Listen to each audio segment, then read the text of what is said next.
বরবাদ সিনেমার প্রযোজক এবং হল মালিকদের মধ্যে যে একটা ভুল বোঝাবুঝি ছিল, অবশেষে সেই ভুল বোঝাবুঝির অবসান হলো এবং হল মালিকরা এটাই বলছে যে এক সিনেমায় তাদের দিল ঠান্ডা।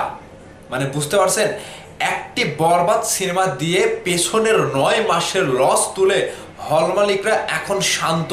হল মালিকরা এখন তাদের দিল ঠান্ডা করে ব্যবসা করছে, সিনেমা হল নিয়ে, সিনেপ্লেক্স নিয়ে দাপিয়ে ব্যবসা করে তাদের পেছনের যত টাকা লস ছিল সব টাকা খায়েশ মিটিয়ে তুলে ফেলছে।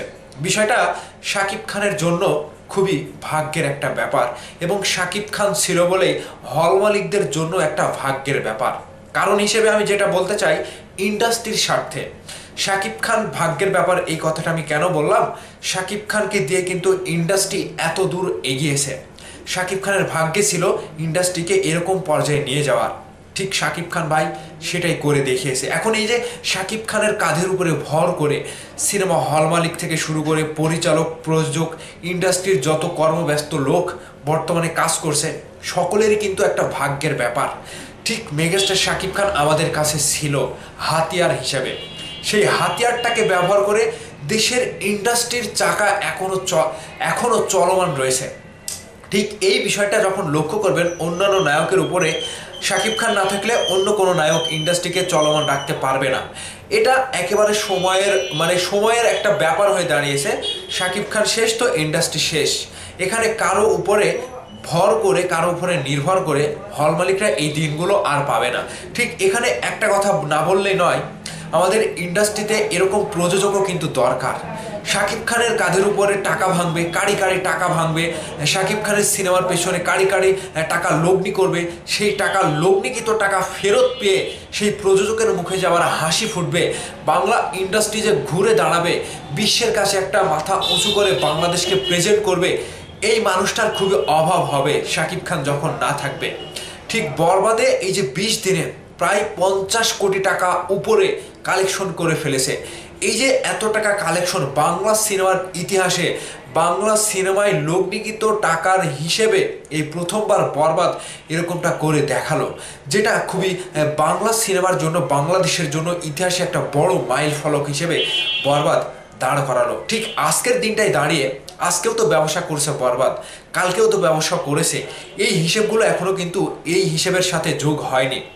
মানে টাইম টেবিল কালেকশন যত টাকা বরবাদ দিয়েছে ইতিহাসে, বাংলা সিনেমার ইতিহাসে এরকম কালেকশন কোনো সিনেমা দিতে পারেনি। মানে হল মালিকরা এখন বলছে যে বরবাদের প্রযোজকের সাথে যে ভুল বোঝাবুঝি আমাদের ছিল, সেটা কেবলমাত্র ওই ভুল ইনফরমেশনের কারণে। এখানে কেউ কারো টাকা মেরে দেয়নি, সিনেমা হল মালিকটা ভুল নিউজ দেয়নি, কিংবা সিনেমা হল মালিকটা ভুল খবর কিংবা ভুল হিসেব তাদেরকে দেয়নি। হাউসফুল গিয়েছে, সেই হাউসফুলটাই দিয়েছে। কোনো একটা মাধ্যম থেকে এটা ভুল হয়েছে, সেটা তারা এক জায়গাতে বসে একটা মীমাংসা করে ফেলেছে।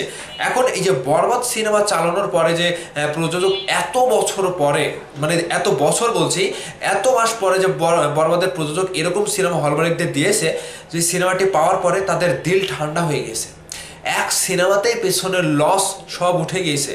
দীর্ঘ ১ বছরের লস উঠে যাওয়া মানে কি? একটা সিনেমা দিয়ে, একটি সিনেমা হলে, একটি সিনেপ্লেক্সে কম খরচ বহন করে কি তাদেরকে সিনেমা হল, সিনেপ্লেক্স চালু রাখতে হয়?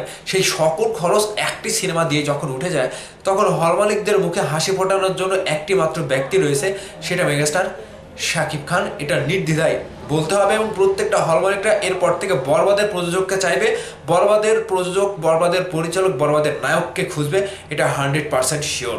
সো সাকিবিয়ানরা, বাংলার দর্শকরা, আপনাদের কাছে বিষয়টা কেমন লেগেছে যে হল মালিকদের মধ্যে যে ভুল বোঝাবুঝি ছিল সেটা অবসান ঘটে গেল এবং হল মালিকরা এখন এসে বলছে যে একটি সিনেমাতে আমাদের দিল ঠান্ডা হয়ে গেছে, পেছনে সকল লস, সকল রেকর্ড আমরা ভাঙতে পেরেছি।